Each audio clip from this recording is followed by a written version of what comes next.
Assalamualaikum warahmatullahi wabarakatuh.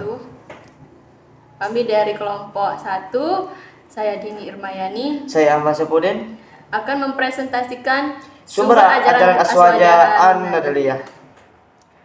A. Mazhab Qauli, pendapat atau pandangan keagamaan ulama yang tereditas sebagai ulama sunni dikutip secara utuh. Kaulnya dari kitab Mu'tabar dalam mazhab seperti mengutip dari kitab Al-Istishhad fi Al-I'tiqad karangan Abu Hamid Al-Ghazali yang menjabarkan paham akidah Asy'ariyah atau kitab Al-Yang menghimpun kaul Imam Syafi'i. Sekira umat diperlukan peluas doktrin elaborasi, seyogyanya merujuk ke kitab syarah dan disusun oleh ulama sunni. Dalam mazhab yang sama, seperti kitab Al-Majmu' karya Imam An-Nawawi yang mengulang pandangan fiqh Imam Al-Syairazi dalam Al-Mazhab. B. Mazhab Manhaji, ketika upaya merespon masalah kasuistik dipandang perlu menyertakan dalil nasari berupa kutipan ayat Al-Quran nukilan, matan sunnah atau hadis untuk mewujudkan citra menghafazah, maka langkah kerjanya sebagai berikut. Yang pertama adalah kutipan ayat dari Mus'haf dengan nasab ul-samani, lengkap petunjuk nama surah dan nomor urut ayat serta menyertakan terjemah standar Departemen Agama RL. Kutip pula tafsir atas ayat tersebut oleh musafir sunni dari kitab tafsir yang tergolong mutabar. Keunggulan tafsir bisa ditelusuri dari yang tergolong mutabar.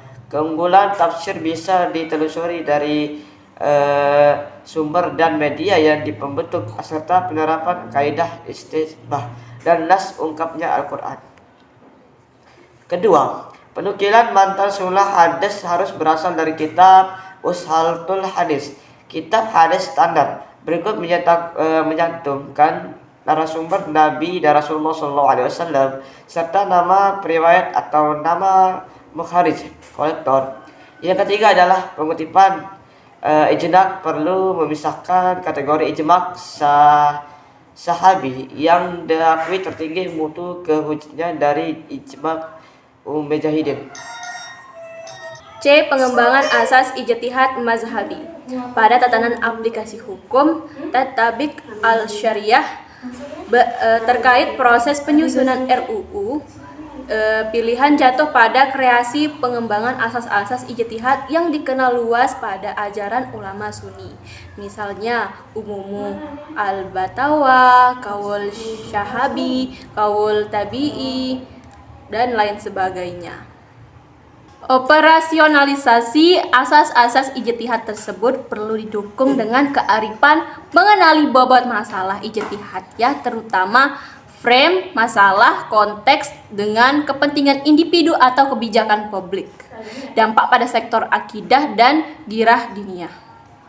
Kadar kesulitan dalam pelaksanaan membuka peluang kilak hukum dan resiko berjangka panjang. Oleh karena itu, kompleksitas masalah di negara plural agamanya, maka perumusan hukum yang memberdayakan asas ijtihad harus dilakukan secara kolektif dan terjamin taat kaidah istidlal.